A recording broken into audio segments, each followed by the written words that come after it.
I'm from Colombia, so I can tell a little bit of a story of the 70s. Let's say it was a big market boom, especially in America from the Federation, and they started to put Café de Colombia logo everywhere in the movies, in the advertising, at the tennis games, etc., to advertise Colombian coffee. And this was very new at the 70s. Of course,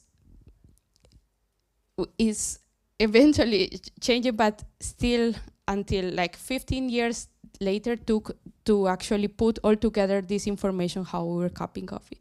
So let's say in the 1984, around when we had a new like scientific approach, and then it was written the Coffee Cupper's Handbook.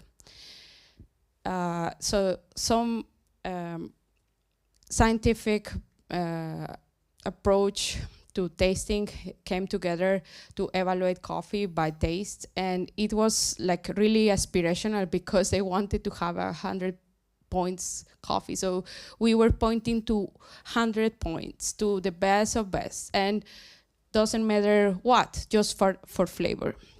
But all research needed to be done, and just until Specialty Coffee Association through the SCA cupping protocol in 2004. So the former Specialty Coffee Association of America was developing from this first cuppers handbook, where we introduce sensory attributes like cupping notes like taste, then the flavor evaluation of acidity or body or different kind of attributes that we can taste in coffee. So I will go further just to show how it looks, the cupping form, which is part of the cupping protocol that we have already from 2004. So of course, some of you maybe never saw it or never use it, but what we are showing here is like 1 sample, 2 samples, 3 samples, and then start to evaluate acidity, body, intensity, and intensities of the aroma, and all then by numbers, and scored had to go to 100 points. Sounds a little bit complicated, and actually in practice it's very hard to put a score for a coffee. You have to be trained and you have to be calibrated with other people that is expert taster. And well, this is made on paper until today. So just paper filled with some information. Sometimes you don't get to know this information when you try a coffee, right? But okay. We are talking about coffee, but all this presentation would like that you think about what it means value, or how we value coffee. Because, as I say, we all probably see it differently. As I was telling at the beginning, some ladies were talking on the train before I came here about coffee. And they were talking what kind of coffee they like, or what kind of coffee they used to drink, or if they put sugar or milk, or what was coffee for them. What means for them, probably what they weren't think about where it comes from, or if was specifically right extracted. And then we come here and we see thousands of different coffees, and we are probably overwhelmed when we see and taste so many different flavors, or sometimes we just cannot recognize them. So let's think about how we value coffee and what means for us coffee. So let's say that the information that we got until few years, it was this, right? Like a origin, and like a washed means like the process, or the varietal, this give us some kind of idea where the coffee comes from. But it actually means something to me. For me, for example, when I started in Colombia cupping coffees, I had a little more wide introduction to specialty coffee, let's say, because we have more than 20 different regions where we produce coffee, and then every farming, they have so small lot that sometimes we used to try specific lots. So at the Coffee Federation is where like all coffees that want to be exported come for a sensory analysis before they are exported. So we can say in the federation if this coffee is exported, like for export, so it's a higher level, or it should not be exported because the association, the federation wants to have the best coffees out there and they want that they be paid, right? But now is a completely different story. Now we have a country, we have producer, we have a process, we have information about the soil, the place, the altitude. We have if the coffee was grown in shade, or if it was on the land, or if it was picked on hand. Many more and more informations. Also, some information that for some people currently and today interest is how the people live, or who is the producer, or these social aspects that a lot of people really cares. So coffee just is transforming from being a beverage probably to being something more specific that want to know more, and maybe we are just we want to support specific people because we like them, or they feel like I feel identified with this coffee, or with this producer, or with this roaster. So things are changing. This is just an example. When we are in a cupping table, we are tasting different coffees, and usually people start to talk about the coffees. Then they start to say, oh, wow, I taste 3 coffees, let's say. I like the third one, and it tastes like floral and sweet. It was the best. So we have if we're talking now about science and how the science of the tasting is changing, we can say what kind of descriptive assessment we are doing to the coffee. So we are telling what kind of flavors we have. Affective means what we like, or we feel that we like. And also we can say which one is our favorite. So it's more than just describing a coffee, probably is saying what it makes us feel good, what our preferences are. And also because we are from different places, we are from different backgrounds, our cultures are completely different, we have different perception, different preferences. So this is why this is very important, because this cupping form that I showed you before, this is just showing us what scientifically how kind of assessment, sensory evaluations are doing at the same time. And it is proven that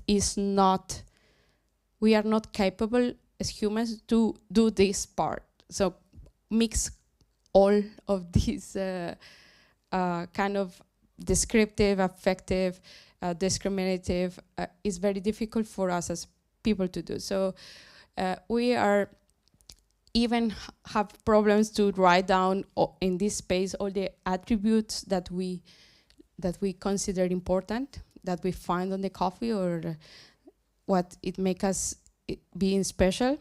And it's even harder to put it in a number. So every coffee, even if we say, a lot of people ask me, oh, your coffee. I mean, I started roasting my coffee, and some people ask me, oh, where is it on the score?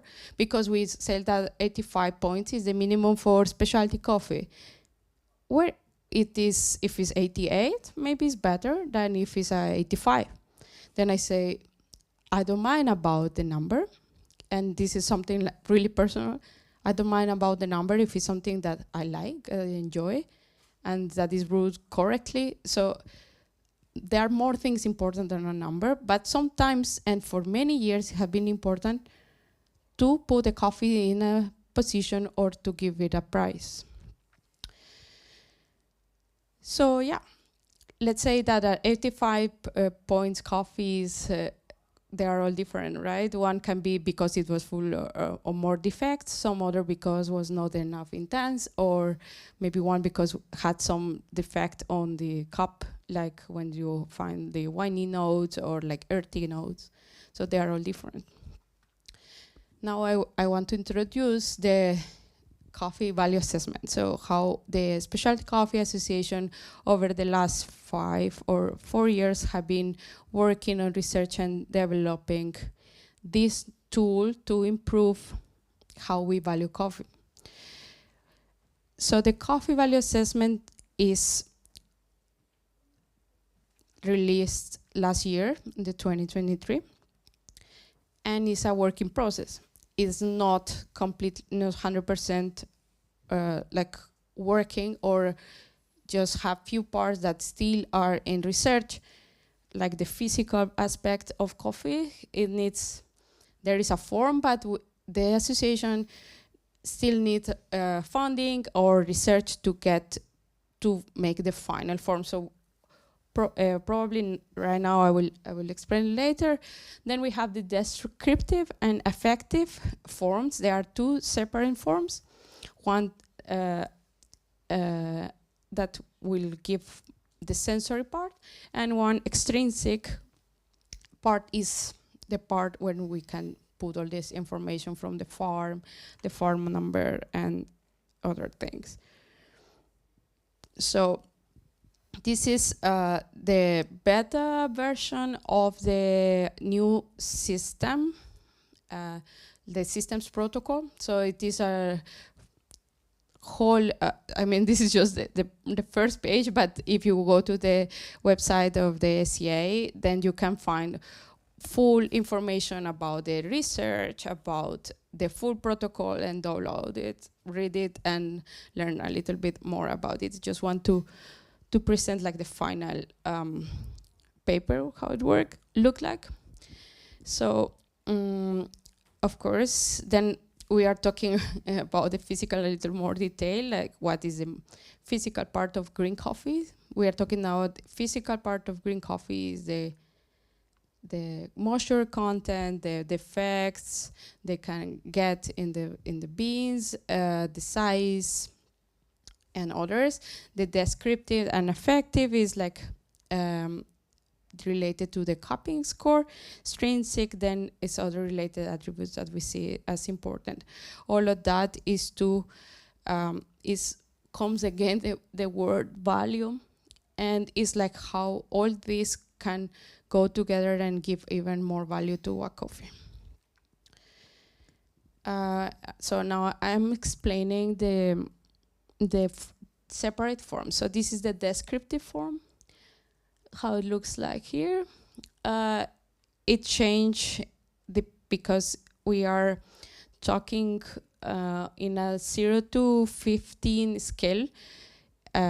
Is recommended by the sensory science. So here we can measure intensity of the different attributes that the coffee might have.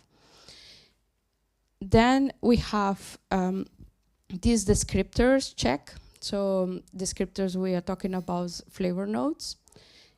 So the cupper can faster say what kind of flavor is perceiving on the coffee. And the third, they can write every note or descriptors when they will need some additional. Now we go to the affective assessment, which is the impression of quality.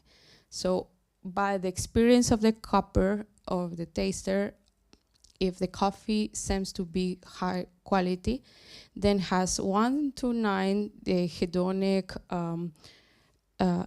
scale. So you can mark from 1 to 9 if it's extremely high quality or extremely low or medium.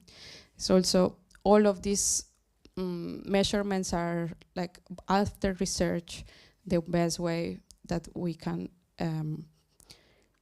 produce these 100 points or ideal for the coffee. Of course, the improvement until here is that starting developing the SCA ways to put all this information in a more digital way. So we are trying to put all together in an app where you can fill up this for specific coffees when you are doing a cupping, and of course it will help in the future to create a bigger database of what are preferences, what kind of coffees are ranked, what kind of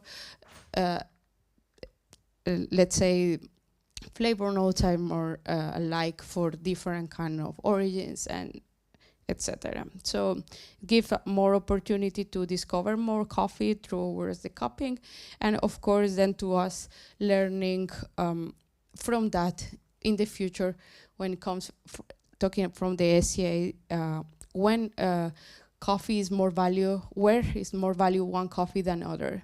So maybe here in Slovenia we will say people will appreciate specific coffee more than they will do in Korea.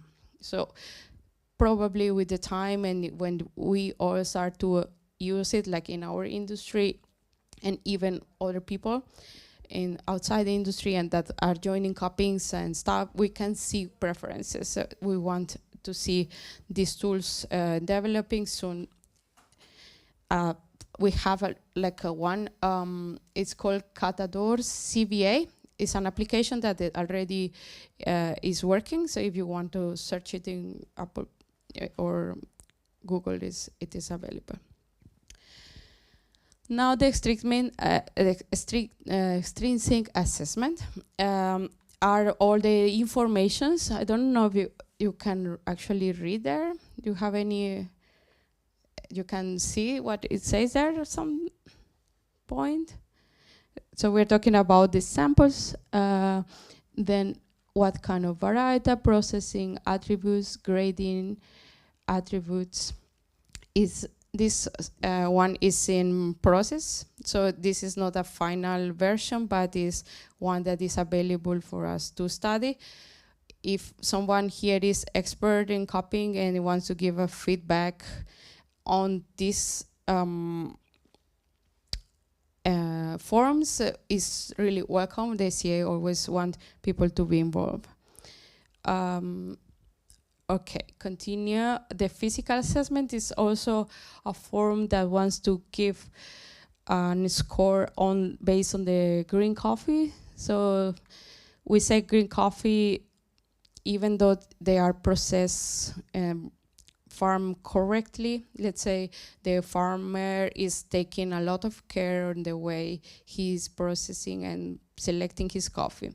When they are picking the coffee, they can include bad cherries, not ripe, overripe cherries to this batch that we want to measure. And if they come later to all this process, we find many times in almost every coffee some defects related to insect damage, some are molded, and they are some kind of defects that are that give less score than others, of course, but almost every green coffee has, so it's good to have an idea of what kind of quality coffee you have. In my case as a roaster, this is for me the most important part. If I get good green coffee and I know how it looks or what kind of defects I find on it, I'm able to take decisions of if I think this coffee will work for me. Depends on my focus. If I want to focus on high quality coffees, then of course I would like coffees that have the least defects as possible. If we can assure that from beginning, then we can come back to the other forms and it will be much easier to go through the process. So we receive good coffee, we need to evaluate, and we want the higher quality coffee. Then if we manage to roast it good, and then we can taste it, and coffee will be over time better and better because we are taking away things that we don't want to see. For example, I personally will, if I can, remove all these defects that I will see, that I can see before, if they don't do it on farm.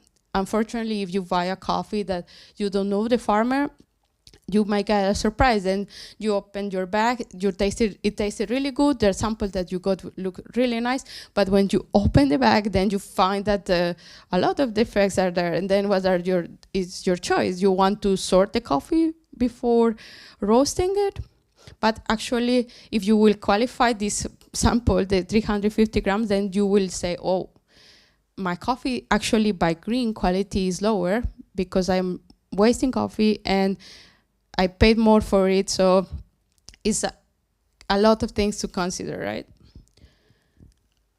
So, although this assessment is also in process of construction, for roasters specifically, I think it's a really good tool to think what are what is your potential in your product. So if you had really good raw material, of course, your coffee will be even better when you want to sell it. And I will say this coffee I'm talking about is true. I remove all these green coffee defects, and the coffee tastes really, really good when I roast it. And after that, I roasted, and it had a lot of quokers, which are some of the unripe beans that go, and you cannot perceive only when you roast. So I had to sort before and after to ensure better quality. But it doesn't, then if I say this experience to everybody, I'm not like, oh, I'm not sure if I would like to buy from this farmer again. And then for me, my perception of quality of this coffee, even though I managed to sort it, and if the farmers will do a better job, probably the coffees will be even better. But for me, like a roaster, I will be, oh, maybe this coffee, I will think it twice before I will buy it again. Even though it was delicious when it was like we managed to find it, the right point. These are just some studies that background all these forms. How we are understanding how cupping is changing, how our perceptions are also changing over time. So I don't want to go further on all of this explanation because there are long papers of study, but the main things are that we have more than one way of tasting of the sensory coffee. We just don't taste flavor notes, but also we like or dislike a coffee. And the importance and the sweetness in coffee is also increasing. This is a really interesting finding that goes, in my point of view, like seeing around the world and tasting coffees, people focusing, oh, this coffee is really sweet, and then people like it. Then things are switching in a way. Before was more like, oh, look, oh, acidity is something good, but now we're finding that coffee is, that people want the balance. So what people do when it's something sour, they put sugar, right? Then when people find the coffee sweeter, it's balancing this acidity because almost all the coffee has this acidity, right? Another study from the SCA, so the SCA has a group for all the research. And one, specifically this coffee sensory and cupping handbook is the newer version developed by the SCA staff. And they have been studying just how we are developing, how it is changing, how we are descriptors changing, how the, like all what I'm talking already, the cupping scores and affective, so like higher score means that we like it more, etc. So we want to just make it more clear if we are liking or not the coffee. Of course, now I have to talk part of this from the Specialty Coffee Association, because it's a global organization that is looking to support that all the coffee actors have a good living, or like is sustainable producing coffee. Back in 2021, I think the coffee on the market fell the lowest in more than 20 years. And the association say, wow, something is happening, and they create this price crisis response initiative where they pretend to increase the quality and the coffees. But for that, first we need to understand how to create the definition of specialty coffee in the modern world, how we see specialty coffee, what it means for people, and how we can actually measure specialty coffee. Something that probably a lot of people talk, what is specialty coffee, is 85 plus coffees, is changing. And it's nice that we can share about this, because if we don't understand how to, if we can measure what we are tasting or what we appreciate, then we can understand how this value is being generated. So then where and how the value is generated, then we know who appreciates this value, and then eventually this value can be going somewhere else, right? Distribute the value. So if the coffee is better appreciated in Korea, then here for a farmer it will be better to know, oh, my coffee will be better by somewhere else, and it will be something really good. But I have to argue at this that we are so diverse, even in this room. I'm 100% sure that it will be really difficult to say, oh, we want to distribute value, because we are in some different levels of knowledge or tasting coffee.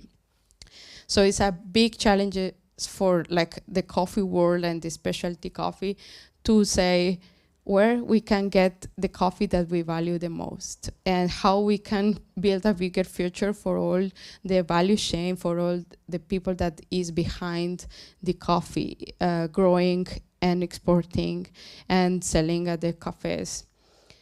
So that's like the main goal of the association. This one is a funny slide, because coffee is full of definitions. Let's say I have written here. I will just read it, because I don't remember all. But let's say coffee is a cupping score. Coffee is a flavor profile. Coffee is a size, or I mean, we can measure it by size. Coffee, it can be bio, organic, or fair trade. Coffee has some grades, Sosa, or can have premium, etc. Coffee is a roast color. Coffee is light roast. Coffee is medium roast. Coffee is dark roast. Now, even the roasters around the world measure roast level by numbers. If it's 120, except the I don't know, the measurement code for it, I'm learning that. It's quite interesting and it's very overwhelming. If it doesn't fall in this range, it's not a light roast, it's a medium roast. And if it doesn't fall in this range, it's a dark roast.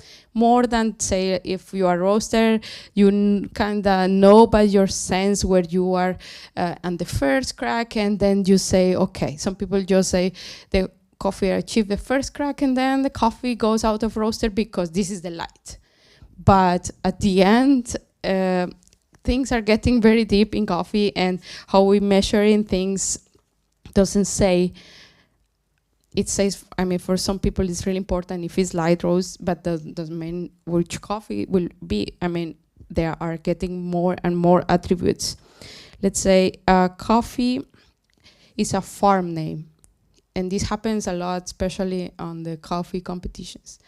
When we go to World Barista Championship, then if a farmer, a coffee gets into the top 5 competitors and repeats the same farm, then this farm gets really, really known, and everybody wants to buy their coffees.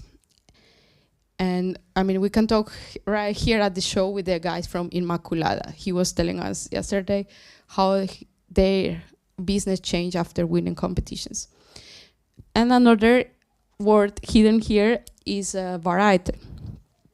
So coffee before, maybe few years ago, let's say 10 years ago, mainly grow their local varietals where people were used to. Let's say, I'm sorry for putting too much Colombia in the example, but Colombia, the normal varietals that we will know and the federation will promote are like Caturra, Castillo, and Variedad Colombia.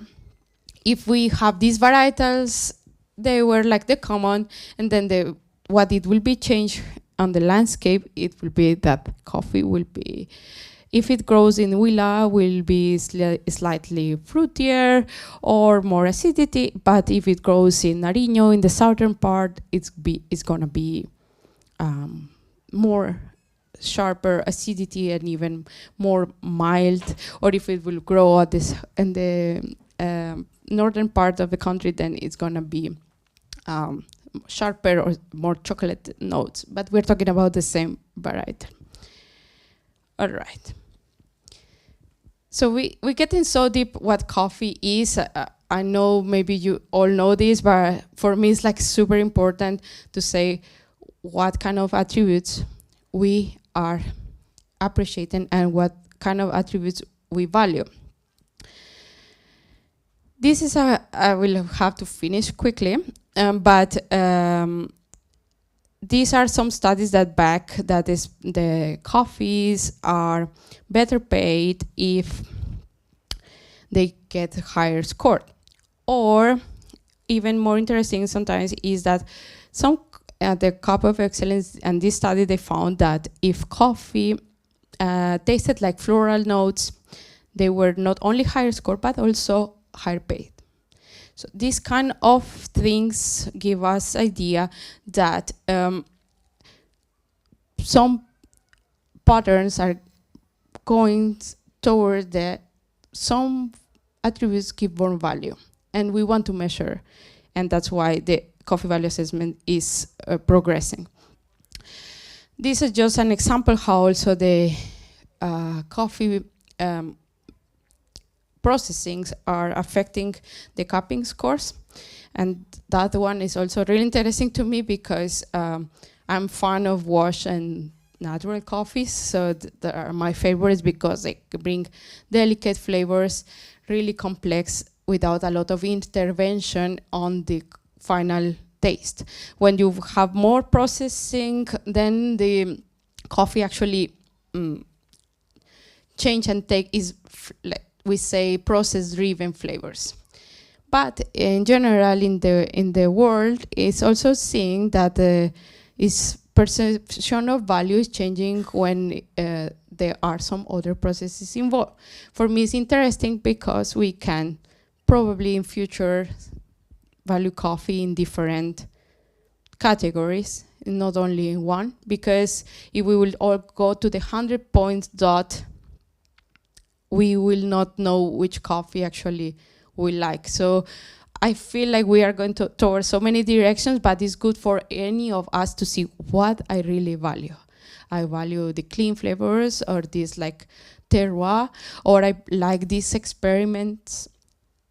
Just putting a question here on the room. All of that just so we get towards all the actors, the way to measure, to evaluate, and to be accessible. So this idea of the coffee value assessment is just to put all together and accessible when it builds a database in the future.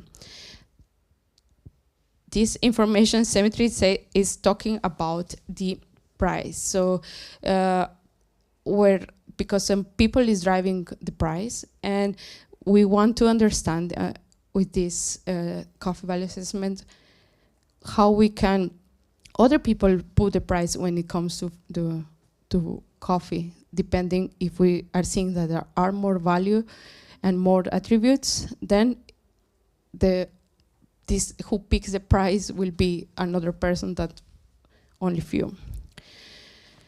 So yeah, this is about the open access to everybody that want to be a specialty coffee association is working to be access to everybody. What is happening? Just the process of the developing these tools.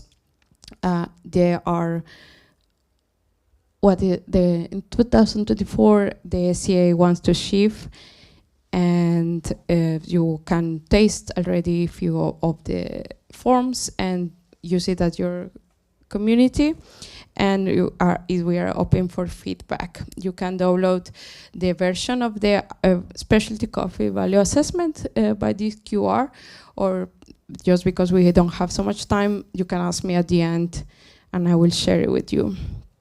Also, if you want to be part and you are interested to join the SCA research, you can also be here.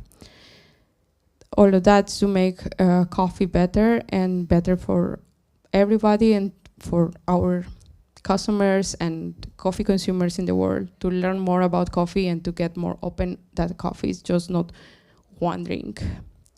Thank you so much.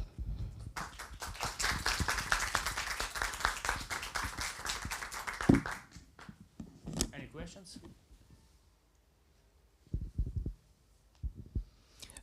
First of all, thank you. I have 3, if I'm allowed. First of all, have you already started using the CVA protocol, the combined protocol, in your work, like, you know, in roastery? And how do you like it? So that's 2 questions. And the third one is, are there, like, where I can find any information on, I don't know, deadlines for the building of this database or something like that, like the, I don't know, project milestone plan or something like that? Okay. Yeah. Well, the first 2 is yes, I'm testing it for a year now. So I became like a coffee value assessment ambassador, being part of the board of directors of the SCA. So we need to test it. Of course, it's not simple because the numbers are like different when you put more information, less information. So it's quite interesting. We are learning a lot out of it, but I think it's still not done. It's good because you can use the app and you can just put everything you need on there. Then you can compare with time if the coffee is like increasing quality or keeping quality or is getting lower quality. So I think it helped me, like in roasting, to see how the coffee actually performs in my day-to-day job. I taste samples. This also helped me to give an overall idea, but I'm not like certificated judge or that I'm like fully calibrated to say this coffee is actually this score. So I avoid personally talking about scores. And the part of the database, so because all the assessment is just building, probably it will take few years to build a database. So I won't say when we will have it because we are inviting people to be adopters and start to use the app. And so probably it will depend on the response of all the community. So I feel like still is a lot, we are in the phase of education and awareness, but probably at the SCA events, and also one new thing is like Cup of Excellence is joining the CVA. So they will start using the CVA for the competition. So that I think this will start to build some good information. So I will share when I will have more info. Thank you. Any other question, maybe? Or good? Something that you are curious? No, nothing? Perfect. Thank you so much.